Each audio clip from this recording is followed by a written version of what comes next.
Hello, Scuba for Life with a review of the Serket Reef 3.0 diver. There's a lot of reasons to like this watch, and I'll go over just an overview and some of those reasons themselves. But there's a big reason I'm putting this video together. I haven't seen any done yet in YouTube, so this is a watch that will deserve some airtime. This watch was released several years ago, and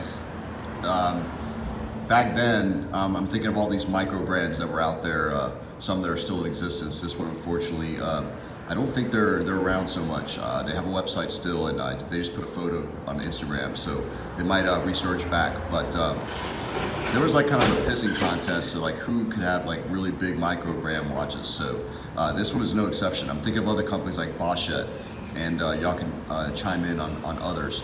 But those watches are chunky, and this one has a tall bezel, let's say like a Marathon SAR, and it's sawtooth, so it's so cool, man. The whole watch itself is brushed, but there's a ring around the edge there. You can see the bezel, it's polished, and then on the 2 o'clock crown as well, on those sides, it's polished also. But that's one of my favorite features. I am not a polished guy. I may be polished in real life when I speak, but not when it comes to watches. I want to be very tool-like. So yeah, this is sick. Everything is like brushed on it, man. Hell yeah. I have a signed crown here. I have, of course, a stamp logo also on there. And I got like a ridiculous looking Engineer 24mm bracelet. The cool thing on this one is that previous generations, like 2.0, they didn't have a marker at 3 o'clock. So you're out in the dark, so to speak, for that position. This one doesn't have that issue though.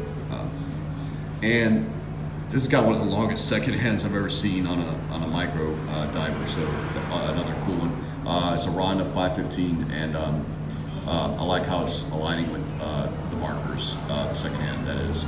And they just keep the design aesthetic going, man. As chunky as it is, I've never seen a chunky watch that has then for the font on the bezel really thin numbers. So they could have gone all out, but there's still like a level of refinement, let's say, in that.